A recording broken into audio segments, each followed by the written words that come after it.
ক্ষেত্র থেকে এসেছি, আমার বড় ক্ষুধা পেয়েছে, আমার কিছু খেয়ে। তা তিনি কি করলেন, একটা থালার মধ্যে অনেক সোনা দানা মণি মাণিক্য যে বলে না, সেই সোনা দানা মণি মাণিক্য সবকিছু এনে যেমন হাতে ধরিয়ে দিয়েছে। দাদা কর্ম দেখছি, এগুলো কি সেবা করা যায়? এগুলো তো অঙ্গ শোভা, অঙ্গে পরিধান করা যায়, এগুলো তো সেবা করা যায় না। তাই প্রভু, এগুলোকে আমি সেবা করবো, কেমন করে করবো, একটু খাওয়া যায়?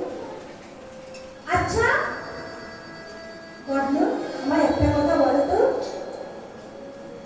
তুমি সেখানে কি মর্তে জলদান, পিণ্ডদান, অন্নদান, বস্ত্রদান করেছিলে? না প্রভু, তা তো করিনি। তাহলে এখানে তুমি অন্ন কোথায় পাবে?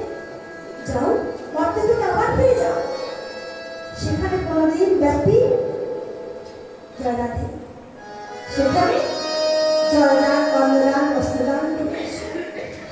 তাই মা, দেখবেন আমরা একদিন অর্পণ করি, তাই না? একদিন করি তো, একদিন তো দেবো, কিন্তু না, 15 দিন করতে হয়। তা সেই দাদা কর্ণ বাবা মর্তে এসেছিলেন, আবার পুনরায় অন্নদান, জলদান, বস্ত্রদান, পিণ্ডদান করেছিলেন, মাতৃপক্ষের অবসান। আর এ জন্মে যদি আমরা দান করি, তাহলে পরের জন্মে সে দানই আমরা ফিরে পাবো। অন্নদান, বস্ত্রদান, জলদান, সেখানে আমরা পাবো। এই যে দেখবে না জাগতিক জগতে, বাবা অমুক কত বড় লোক, সে বড় লোক এমনি এমনি হয় না। আগে যারা দান করে এসেছে, অনেক নিতে এসেছে, বলি না সেই জন্মে এসে পেয়েছে। তেমনি আমরা যদি দান করি না, সে দান তোলা থাকে, সে দান আমরা আবার ফিরে পাই, আবার প্রভু ফিরিয়ে দেয়। তাই আপনাদের চতুর্গুণ আরো অনেক অনেক প্রভাব দিয়ে দেয়।